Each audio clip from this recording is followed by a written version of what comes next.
right, chess fans, Stacy Cochran here with another Magnus Carlsen game analysis. This one from February 4th, 2024. Magnus was playing against Indian Grandmaster 17-year-old M Pranesh. And this one caught my attention because of the high accuracy score and high move count throughout this game. It was an even balanced game, and so let's hop right into it with the chess analysis. So Magnus opens with d4. Pranesh opens with an Indian defense. Magnus gets his bishop out on the board, the first minor piece developed off of the back rank.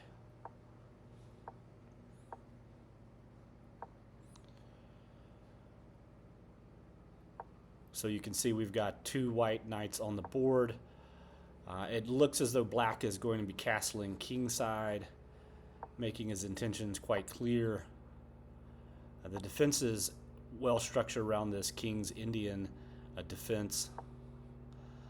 And then Pranesh moves the c pawn to attack the central d4 pawn. This is an evenly fought game throughout. Just really well played positionally. Magnus fires away with the a pawn over on a4, pushes it further. One of the things that stands out to me, in addition to the even overall, or fairly even, accuracy count for both players in this game, is the knight and bishop attack that takes place over on the queen side. So in contrast to the game that I analyzed yesterday, where there was this beautiful kingside attack, this is looking at the complete opposite side of the board and seeing how Magnus fares against black yet again, but attacking on the queen side. So the move here is really quite compelling. He's kind of pinned his bishop into this queenside attack, and Pranesh pushes forward with the pawn. It seems like a sensible enough move to potentially pin that light squared pawn in the corner. But Magnus forges forward with his own pawn, pressing against the light squared bishop of the dark side of the board. So what to do? This is where the knights enter the game. It's really interesting to see how Magnus navigates this attack. Pranesh has really got a sound position so far. He's got the rook and the queen attacking on the c-file. He's got both of his bishops still in the game. This last move is a bit of a slide. You can see the evaluation bar moves from 1.6 in favor for white to 1.98, almost 2. So not necessarily the best move in the world to push open that king side a little bit. And it allows Magnus the opportunity to maneuver his bishop and knight into an attack on the queen side. So Pranesh brings back his light squared bishop to c8. And note the nice maneuvering here in tandem. So Magnus has his knight and bishop locked in. Just take a moment to appreciate this position. The bishop is supporting the knight. It's also blocking this attack on the pawn should the knight attack there. If black's light square bishop attacks the bishop as it does in this game, the pawn can take back, and then the knight can hop to safety out of that position, re-centralizing. And at the moment, it would seem that Magnus got the better end of the deal in this bishop exchange. Again, Pranesh had both of his bishops on the board and elected to create this attack over on the queen side. It's worth evaluating some of the other options that he might have had to push forward with the pawn over here on the f pawn and to launch his own kingside attack. But by contrast, he is the 17-year-old Indian Grandmaster phenom, young phenom, playing against the former world champion. He pushes his bishop back, and it leads to this exchange.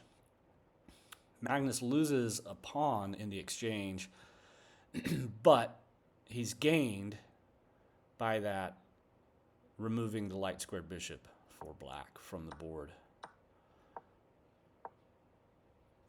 Really interesting move here. What if he'd have done this before and kept his light squared bishop on the board? How would this have fared? So Pranesh decides to move the f pawn forward, as I suggested a moment ago. Perhaps would have been more prudent without losing that light squared bishop, or sacrificing it, or exchanging it, I should say. But he moves it forward, and at this point he's got a beautiful attack happening over on the king side. Black has a wonderful attack underway, and has pushed the balance back to 0.7 with this seeming sacrifice, exchange of queens, and suddenly black has a very even position. There's some minor discrepancies here. This move with the black king, note the tilt here from 0.72, a roughly even game, less than a pawn difference to 0.2. So this is really where Magnus shines the most, in my view, is in these in-game scenarios. He's using the knight and the rook in tandem. This is just a move to clear the board. He really wants to rid the pieces for black. He sees that he's got two connected pawns. He's got two pawns separated by one column, but with the king.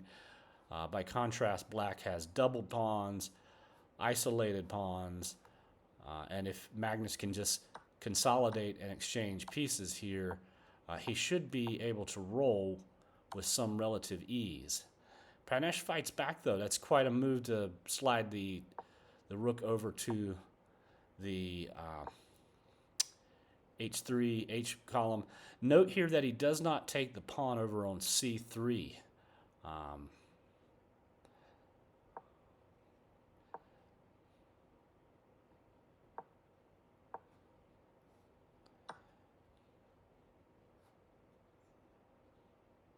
Should he do that, I'm sure there is a knight fork in the works. That would be quite devastating.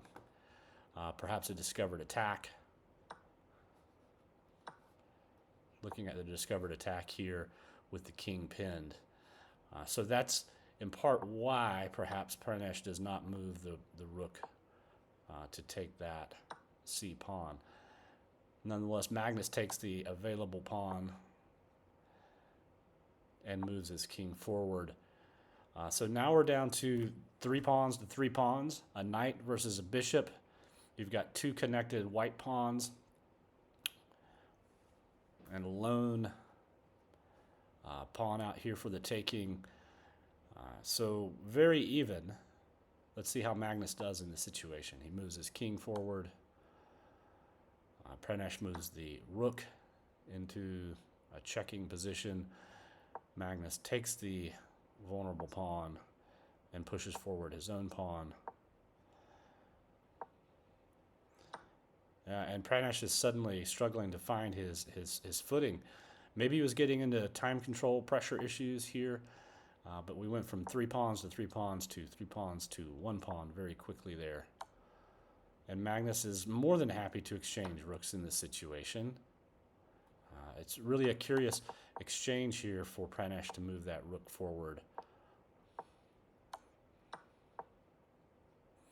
And it was at this point that the young Grandmaster resigned in an otherwise quite effective game up until that end game.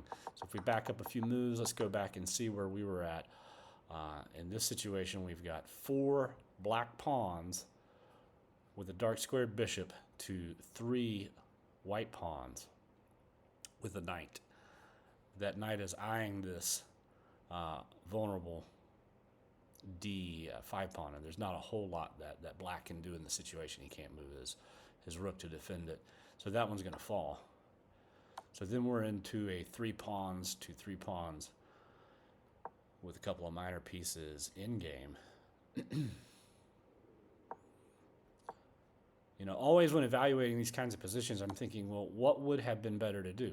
Why press that attack? Why check black and allow black to take the pawn?